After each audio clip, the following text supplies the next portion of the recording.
This whole thing might have ended differently, but you went and pissed me off.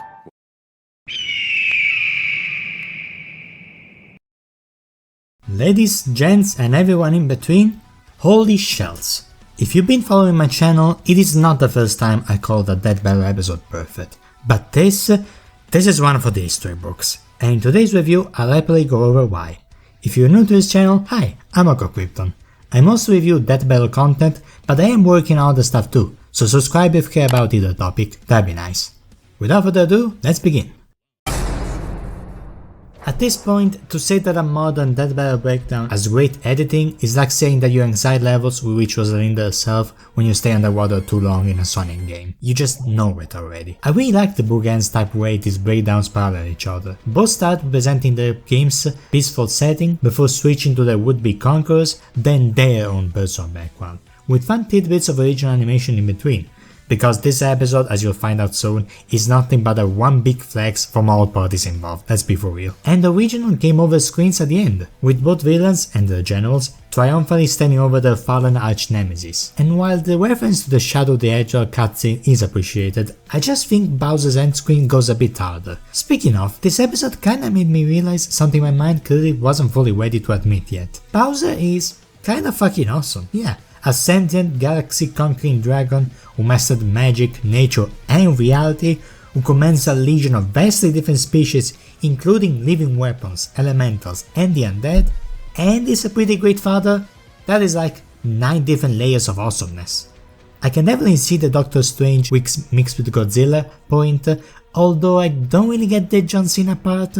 Why, is it because they're both lovable, green, roughhousing dilfs? Never mind, I answered my own question. The way Boomstick says Wizard Turtle, to me it's just so funny for me for some reason. The music choices during King Koopa's breakdown are just perfect. At first it's very Super Mario coded, you know, those happy and upbeat trumpets, but then it switches to full-on rock piece during the army portion and downright operatic when things get cosmic. Overall, the way they present Bowser on a meta level feels like they went both his history to us as video game fans and the in-universe inside story of him as his own person, with cute jokes that befit both frameworks. I really dig how they use that old silly cartoon to visualize Bowser's newly found imagination-centric powers. There's the right amount of Mario Party jokes to make you understand its inclusion in the animation, and some great pacing in the way they go from his powers to vehicles, armies and feats. Also, they included the Super Crown here despite Bowser never canonically using it, so it was absolutely a Bowser reference. I'm personally more of a Boozette type of guy myself, but hey, I fully get it. Also, we started this season with a Danganronpa reference and now a Jigsaw one, Kyoko vs. Tap when Death Battle. But speaking of man-made mechanical nightmares, Robotnik's rundown starts by establishing the Sonic setting via lyrical references to Sonic game theme songs, Unleashed and Riders respectively,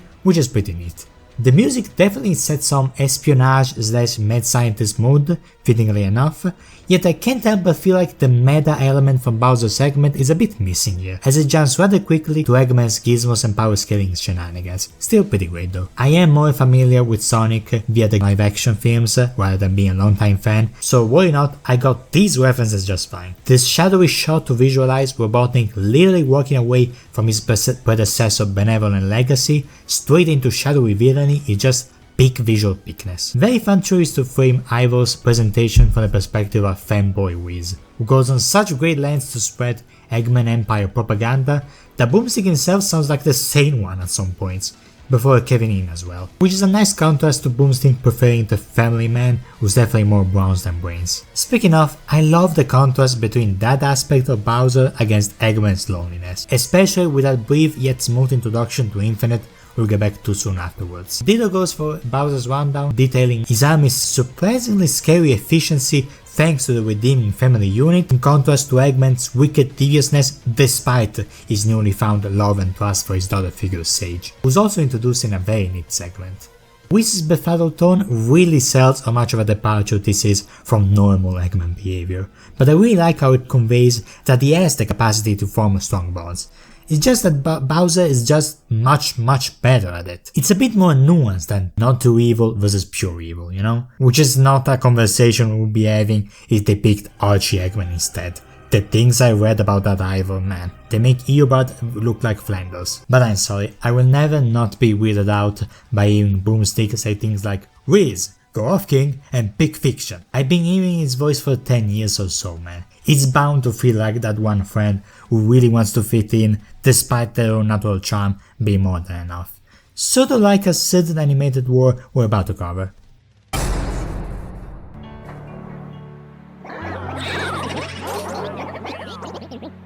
Can't have an army fight without, the armies. And I love how both villains have wholly in-character reasons to have their respective ones assembled from the get-go. Bowser, being the great boss that he is, simply invited everyone to his wedding. Look how happy this fella is about it. Whereas Eggman, who aims to conquer the land for his new amusement park, obviously will bring his entire army for a full-blown invasion, aiming to eliminate all possible resistance in one fell swoop while they're all in the same place. Given his hatred for free will and escapades with various Sonic-led rebellions over the years. This next point is something that applies to the episode as a whole, so might as well bring it up now. They really do a good job with something I like to call nostalgia bridges, connecting the old and the new. It started with the Koopa Troops being introduced in a way that references both the movie and the Super Mario Show theme song at the same time. Koopas, the Troopas, and the others make up the infantry. Koopas! Goombas! Whatever those things are! Once you take a good look, stuff like this, it's everywhere in this fight. For instance, the Blue Shell Trooper and the concept of Bowser inviting his army for his wedding are both from the 2023 film. Bowser Starks is from Super Mario Odyssey, the Paper Peach is from Super Paper Mario, the setting is World Bowser from Super Mario 3D World, Eggman's shadowy self is straight out of Sonic Comics, Operation Catfish is from the second live-action Sonic, and for the same iteration, you can spot the futuristic looking egg pods, plus the egg robot resembling his cinematic counterpart, more than his Sonic generation self. And for the old school side of things, in the third act of the fight, Bowser does his Nintendo 64 era war, and Eggman attempts his classic one. What I mean to get across by these observations is that you don't have this many references in a fight without those who work on it being massive fans of these characters and franchises. So before you fully dissect this masterpiece, keep in mind it's not even a product of pure unbridled love for the series. I've come to make an announcement. This territory is now the base for my upcoming Eggman Land 2. What a joke! Both voice actors do a pretty great work in this. Granted, all Zach Watkins had to do was go for a voice that matched the dragon's iconic roars, something I think he perfectly accomplishes, but my ears definitely pick up some Jack Black inspiration here and there. You call these toys an invasion force? Let's see Toads do better. Well, they think they can surprise me, huh? Two can play at that game. Eggman, on the other hand, Arthur Romero sounds exactly like how I know Ivo sounds from my limited experience with Sonic games, so no problems at all on my side of things, but I'm definitely not the most qualified to tell you why it works so much either. They both do an amazing evil laughter though.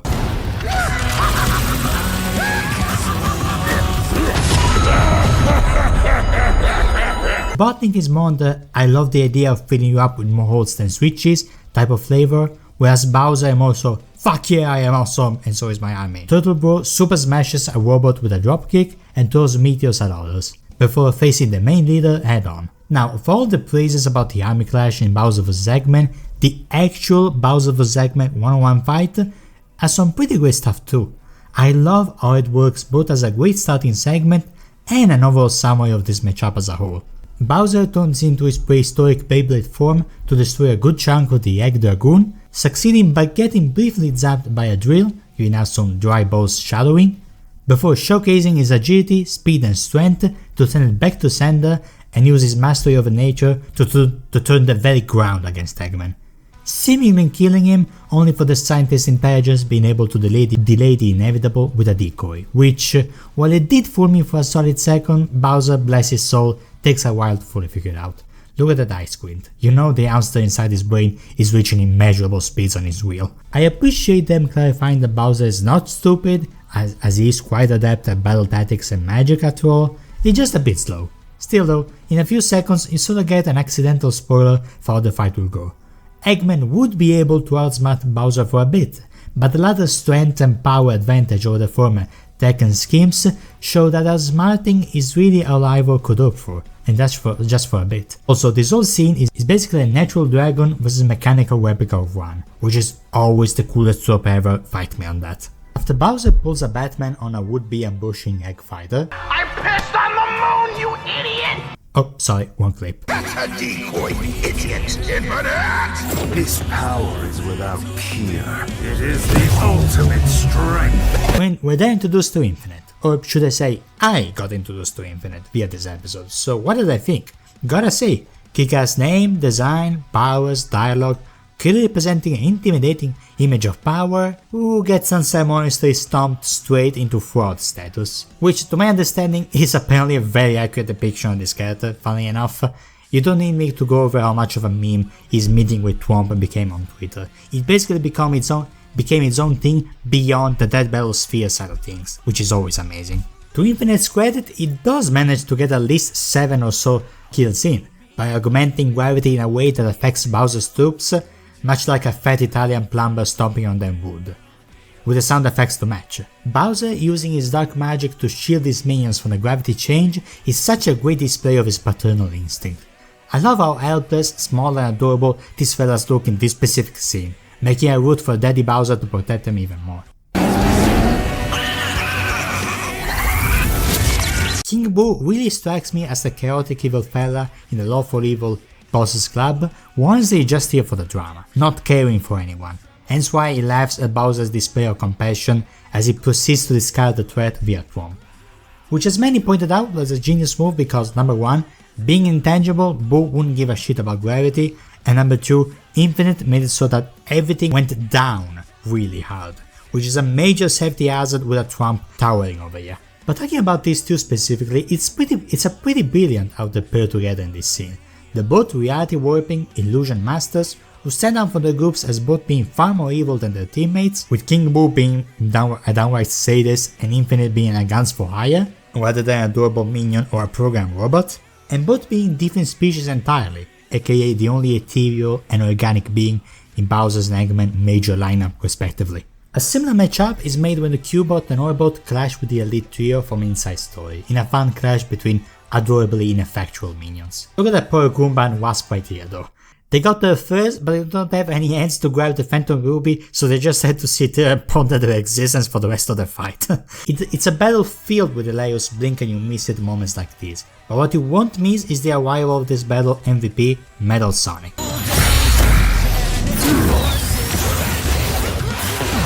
I love how his entrance alone signals the transition between Super Mario adorableness and Sonic badass animiness. Let me use some music to convey how this scene feels to me.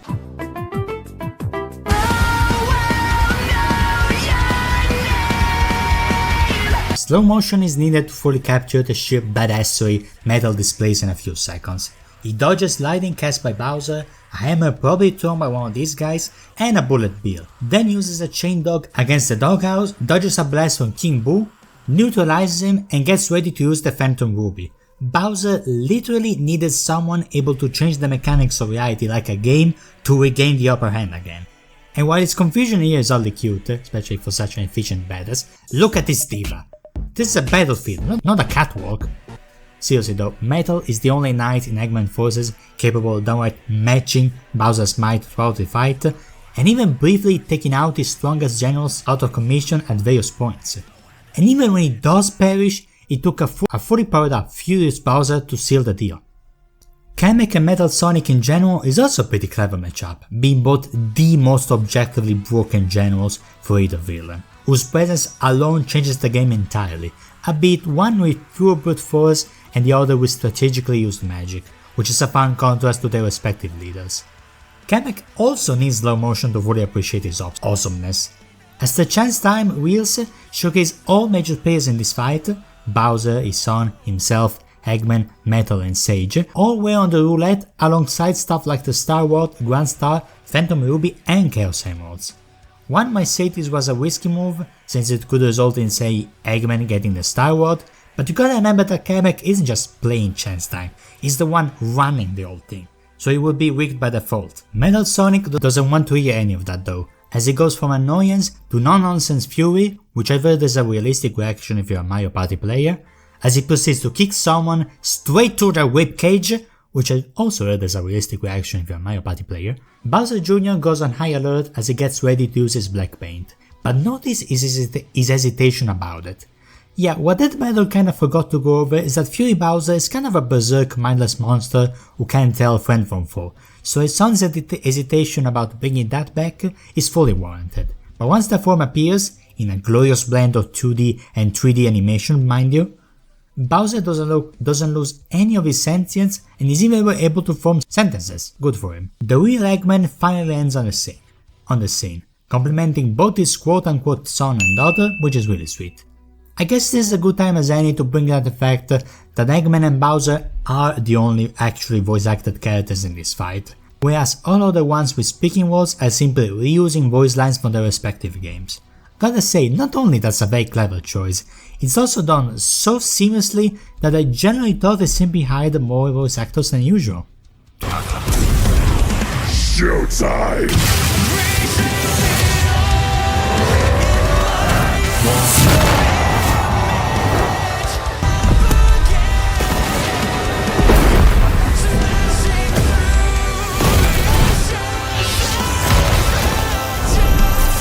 To say every bit of this scene, from music to visuals, goes hard would be the understatement of the millennium. The analysis brought up Fury Bowser causing natural disasters with every step, so I can't even say the lighting here is just for real cool, as from this point on, the sky is always cloudy and rainy. They literally thought of everything for this. I find this shot in particular to be very underrated, as it perfectly shows just how vulnerable Eggman truly is in the face of this massive monster who's now taking all of the sky, not to mention the subtle way super metal speed is conveyed by being exactly when the shield breaks, as if he was always there, This whole moment of a super hedgehog stopping a big attack with a dead egg robot nearby kinda reminds me of a reversal from the Sonic 2 movie scene, but I doubt it was as intentional as the rest of the nods in this fight I spoke of earlier. And the way it lands here is just pristine, no tumbling or anything, just okay end, what's next? In a matchup between two villainous dads whose family plays a big part of the character, positively or less so, you kinda don't think too much about this scene technically being Kamek protecting his son, kinda. He was the one who took him in and taught him magic after all, resulting in a sorcerer's overlord we know and love today. Also, he later pops up perfectly fine after being team rocketed out of the fight. This means that he flew back as soon as he could, had Bowser Jr. aka his grandson snatch his Transmutation 1 away from him, I mean he'd gladly give it, but does this look like the face of "Grandpappy, can I have this?" to you? Then watched in satisfaction as his farm took down the would-be conqueror of this land. This whole segment is honestly one big family feud honestly, with Bowser Jr., Sage and Metal all going out of their way to protect their respective dads, making for yet another great minion matchup. Instead of faceless goons / many members of the same species in the background, what this episode masters is the personality of the armies in question, and I think future army fights should focus on that aspect to fully work.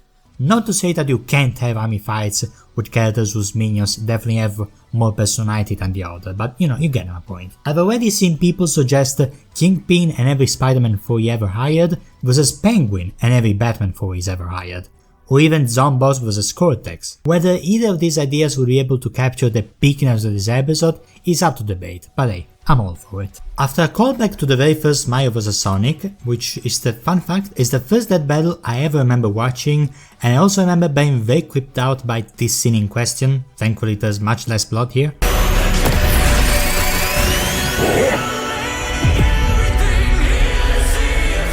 Also, the music goes full reverb, which is not only sounds orgasmic to my ear, but it also feels as if everything slowed down in Bowser's mind as he saw his son being hurt.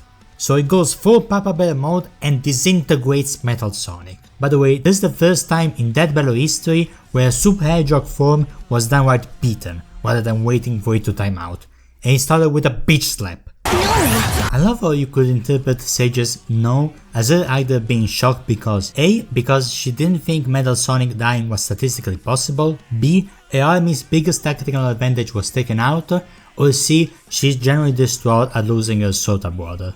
From what I know of Sage's character, all interpretations work. either independently or at once. Eggman ain't one to cry over spoiled metal though, as he orders Sage to possess and activate the Death Egg with the Chaos Emeralds, which would disintegrate everyone in that area, including Robotnik's own army. My god, this really is an endgame boss fight. Bowser and the two armies look up in the sky, only to realize that we're looking at right there, that's no moon. But precisely because they know what that green light means, the Eggman Empire specifically is shown to run away, while the Koopa troops stand their ground, knowing and believing that their king will protect them. A fate that is very much rewarded, but let's rewind a little. This Koopa is shown downright praying as soon as he sees the laser. I was curious about what would a Koopa be even be praying to. I doubt it would be Bowser, since he's more of a king than a god. But apparently it's established in the lore that Koopas do have their own religion, which Bowser simply allows, apparently, with no problem. No wonder they love him. Notice Sage very smart play here, however. Instead of aiming at Bowser, Sage aims at his army, so from her perspective, either A, Bowser has left no minions, even helpful ones, or B, Bowser previously established protective nature towards his own troops will push him to tank the Chaos Emerald power planetary that way, killing him in the process. Very calculating way to exploit someone's empathy there, kiddo. Similarly, scenario B happens. And if it wasn't for Bowser being able to resurrect his own corpse from bones alone, something Sage would understandably not count in her calculations while facing a new draconic force she just met, it would have worked. It's yet another perfect display of the limited tech versus honestly limitless magic theme of this matchup, because when Eggman's army loses something, it stays that way. It's a big theme for this matchup, but not for this episode as a whole. The question isn't what can be said about Game Over. The question is what can't be said about Game Over, this masterpiece of a track. The track art alone is a masterpiece. Bowser and Eggman are represented by the Fury form and Death Egg respectively, and while you can see a small streak of stars around here, the darkness Fury Bowser is made of almost looks like he's become the very space itself, as if Bowser transcended the very concept of a physical form and is now one with the universe or some shit. And all the while, all the Death Egg, Chaos Emeralds, question mark blocks and the freaking Death Barrel logo can do is just being sucked into his singularity like vacuum breath. I love when the track arts alone convey storytelling, like how Dust No Moon as Darth Vader and Obito wish to mementos of their former selves, but you can't tell if they're letting go or using their powers to pull them back in. Or how this one has basically a visual way to convey Bowser's frankly limitless crazy variety powers against Eggman's very much limited arsenal. It's also one big inside story reference which is also neat. The lyrics reflect their shared worldwide ambitions for conquest, the clash of their respective armies in this fight, their enhanced forms, penchant for literally molding things around them to their image, architecturally or magically, and their own individual skills in chaos magic / technology or fire brute strength respectively. My favorite leaks are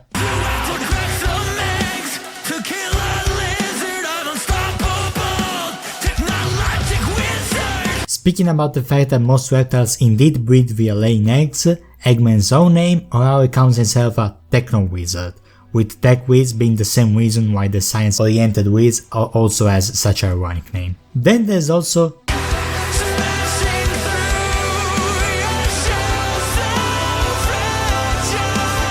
which could either mean the shell of an egg, machine or turtle, and all three could perfectly work. But towards the end of the song, you slowly start to realize which king you really meant to behold. As far as musical references to either Mario or Sonic games go, it honestly takes after so many boss themes Eggman and Bowser had over the years that I can only put them on screen for you to check out. It's insane. They really decided to go all out for every part of this episode, and man, it shows.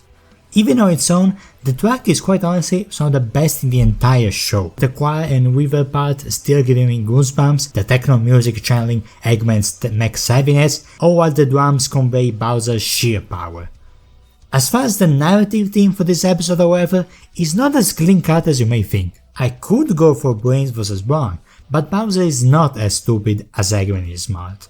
I could go for magic versus science, but both have used either source of power at different points in their lives. If you've been around the internet, high are the chances that you've seen this image, depicting the difference between a boss and a leader. in which the former commands from afar while the latter takes part in the action alongside others. If that doesn't describe Robotnik and Bowser's approach in this world to a T, I don't know what will. Bowser is in the same field as his soldiers and shields them from danger. Eggman is always hiding behind either decoys or his own powerful minions, even laughing as he runs away, leaving them to their doom. As a result, when Bowser survives, he still has troops to rely on, while Eggman made himself even more lonely, if that is possible. Yeah, let's talk about this finale.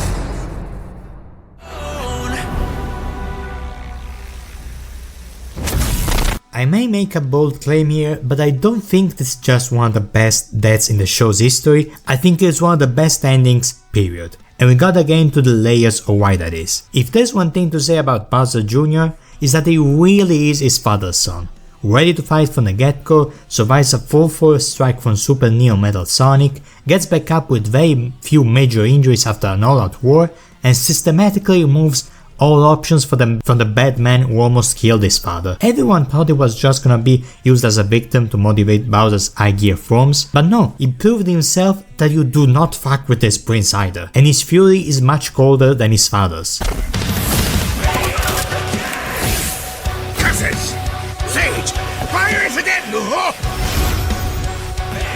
Dry Bowser's demonic grin as he clicks his head back to place with the undead Koopa sound effect, the remaining Koopa troops descending like Koopas out of hell, Game Over's lyrics as Bowser's reveal being specifically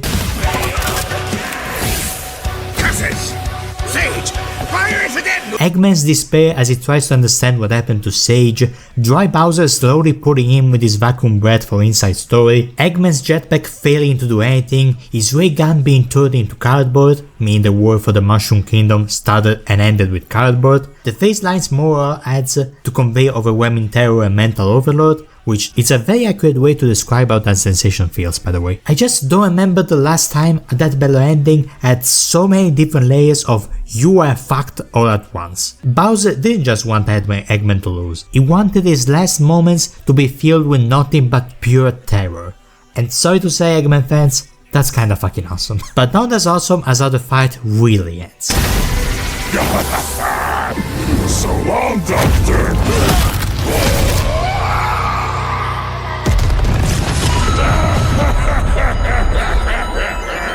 In a punch that can only be described as the unholy spawn of a Jujutsu Kaisen Black Flash, a Super Smash Bros. KO, and Bowser's Mega Punch against his Darkstar self, and from the sounds of it, breaking every bone in Iroh's body, Eggman gets punched straight towards the question mark in space, so hard that it explodes into a rain of coins. To twist a classic Mario staple into such a spectacular death, followed by an equally spectacular ending shot and laughter, was nothing short of a masterstroke idea. Not only is Eggman literally paying for his life, he produced, as you can hear, so many one-ups that Bowser might just be able to revive the very few casualties on his side, granting him more or less a flawless victory out of his whole thing. The lack of gore in this death did not stop the team from fabricating an utterly humiliating and gnarly defeat. Also, remember Nostalgia Bridges? The Aftermath screen returns after 6 seasons, this one specifically showing Orbot and Cubot, who survived the war and were indirectly saved by Bowser, now signing in for a new leader, while Sage is specifically said to be quote, plotting something. My best guess is that she plans to use Bowser's magic and one-ups to bring back Eggman, as she doesn't really strike me as the revenge type. But Bowser letting them do this in the first place is also perfectly in character if you think about it. Taking in misfits and outcasts is kinda how the Koopa Troop started. Plus, I mean, they have living bullets, turtles, bombs and wizards oh my. These 3 will fit just fine. I mean, just ask the colossal amount of Sage X Bowser Jr. fanart that spawned from this screen alone. Hell, just the memes and fan content shared by the community in response to this episode in general, to be honest. Bowser vs Eggman are the best waiting period and post-episode period I've ever seen for a Death Battle. They were just so fun to see everyone's creativity run wild. And I'm so glad they picked this specific time frame to be dropped in this episode, because goodness, they got rightfully rewarded for it. As of the time I'm recording this, it's almost to 3 million views already. I'm glad we don't have to ask ourselves about the what could have beens. Actually, pretty funny I'd say that. Before you embark, there is one other scenario to consider. Alright, I'm listening. For this review bonus chapter, I just wanted to praise the inclusion of the alternate scenarios we see at the end. Don't get me wrong, I love and wholly agree with the thorough explanations they give. The 5 parts method very much grew on me by now, but these were not part of the script. That's right, it's animations that Moro just felt like doing, and he finished them in a day. The fight we just went over, 2-3 months without the backgrounds. I mean it in the most complimentary way possible when I say I don't think Moro is a human being. Please do make Ash Ketchum vs Yukimoto as your next confirmed episode, please. Regarding his work on this one, however, the first one shows Bowser rescuing his men by undoing the metal virus effects via transmutation magic, which funny enough there is a precedent for that in Sonic comics, as Super Silver accomplished a similar feat. The next scenario shows Castle Bowser using a Wonder Flower to alter reality for real and turn Super Eggman into Goomba Eggman. Guess he didn't watch the Super Mario show. And I'm telling you, if you're not watching the Super Mario Bros. Super Show, you're gonna turn into a Goomba! Then we see Jimmy Bowser just punch Time Eater out of existence, and as Witz goes over things getting quote Fairly abstract. we see Nightmare Eggman using multiple hands to poke Bowser to death, I guess, as the Turtle King simply wishes him out of existence. I don't know if this will be unique to this episode, but alternate scenarios are such a brilliant, refreshing addition to the show's formula for me. I felt like it really strengthened the points they went over, as actual times on this war among the endless combinations we could have got, and further demonstrated that even if Eggman was given literally all of his most powerful tools, he will still lose, which is again a brilliantly humiliating defeat that carries over even after the Chaos Queen. I can legit totally see all these scenarios being simulations run by Sage herself, which would further justify why Eggman waited halfway to the fight before showing up for real. I've seen people being salty about there being not much of an Eggman in Bowser vs Eggman, but I would like to defend that part by highlighting Eggman's plan throughout this whole thing. It was actually pretty clever. Step 1. Unite all of Bowser's forces into one place via Operation Catfish. Step 2. Use a decoy to lead the first charge. Step 3. Summon Infinite when that fails. Step 4. Summon Metal when that fails. Then Metal seemingly mortally wounds Bowser, prompting Eggman to step in for real, but even then it does so in a big and powerful mech. When that fails as well, Sage activates the Death Egg, which does seemingly end Bowser once again. Then the rest is history. Had Bowser not been so busted and had Eggman not be so sociopathic about his own pawns, he might have had a chance. Moro even posted a fun alternate ending where Eggman decides to fire a super laser piece right away, pulverizing Dry Bowser. I actually love this ending because it proves that the only way for Ivo Robotnik to win this fight is for him to not be Ivo Robotnik. Fun within period, movie-like trailers, great breakdowns, god-like fight animation and music, fun easter eggs aplenty, various communities being united and smashing view numbers. Everything about this episode's quality felt very season 10 coded to me, and fun fact, it was originally scheduled to be just that, and man it shows. In case you don't know, I give 10 out of 10 to episodes I deem perfect, but I give 11 out of 11s for episodes that I deem perfect, plus I felt a personal stake in, for either one or two characters. I gotta be honest, I can't sincerely call myself a Super Mario or a Sonic fan as much as I would for the likes of Courage or Darth Vader, but neither can I in good conscience give this just a 10 out of 10, especially when they literally went all out for nearly every conceivable aspect of this episode. So you know what, for now I'ma say 10.5 out of 10, yeah.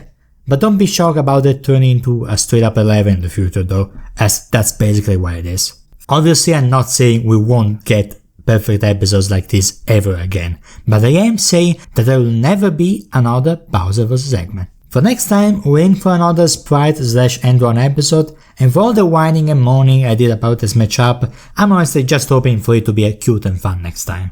Until then, drink lots of water, I'll do the same. Orko Krypton, hope you made your day slightly better.